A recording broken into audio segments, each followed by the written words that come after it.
I'm standing here with just shivers looking at Kelly Slater's board. Yes. His board from 2000. Kelly's the 11th world champions. 11 years that he's won this thing. I mean, what do you feel about that? I mean, you get that feeling too? No question, he's an incredible surfer. You know, one of the finest surfers ever, competitively and free surfing. But I'm going to pull his board out. This is actually his board from 2000. Another world title board. Yep. And it's a fantastic board. It's 5 foot 9 inches long. Looks like a little pipo board, we call them in Hawaii. Right. You know, but it's an incredible. And the amazing thing about it is it weighs 4 pounds. And here's a guy that's 165 pounds riding a board like this in huge surf and traveling all over the world. And I think Kelly has been one of those guys that has been able to experiment with a lot of things. He works with Al Merrick at Channel Islands. Channel Islands, and he works so hard on creating new pieces of equipment for wherever he's going. And I mean, he's always the guy that's riding something different at the Pipeline or at Chopu or wherever he is.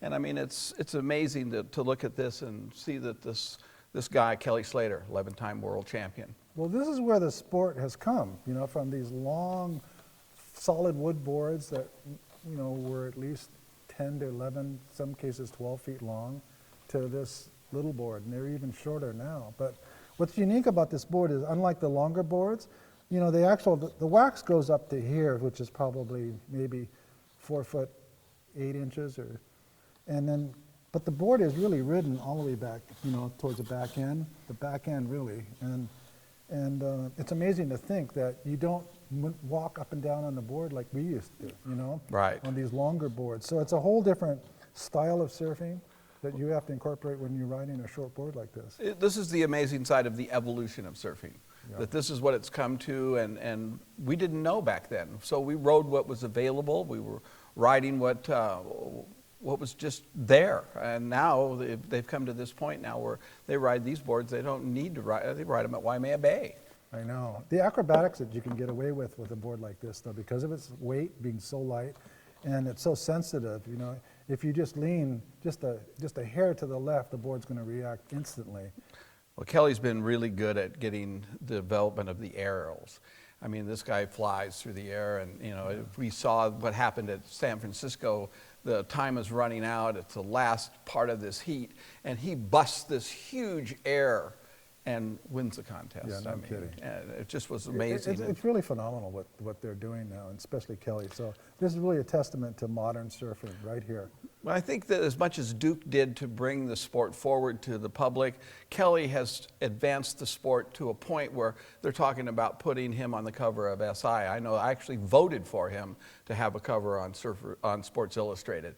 So, I mean, this is really a transition that we didn't see coming, did we? No, I mean, Muhammad Ali was an incredible, you know, athlete, competitive athlete, you know, and when I think about Duke Kahanamoku, who really is considered the father of modern surfing, he really kicked it off, you know, for all of us. But Duke was a extremely powerful man. You had to be to ride those big boards. But Kelly he's really an acrobat to me. I mean, what he's able to do and get the positions he gets himself into, and using a board. In fact, he's riding much smaller boards than this right now.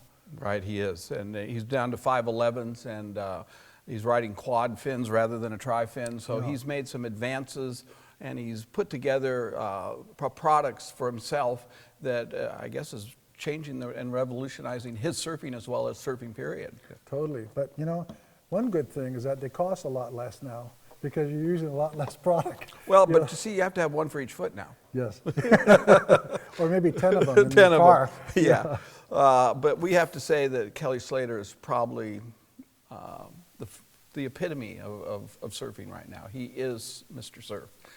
In training and equipment and just his focus on winning, and the fact that he has 11 world titles. No one's even come close to that. I don't think anybody will ever duplicate or beat that record, for sure. Well, Paul, what do you think? You think you ride one? I'd like to, but I prefer to catch a lot more waves than I would on this board. Me too.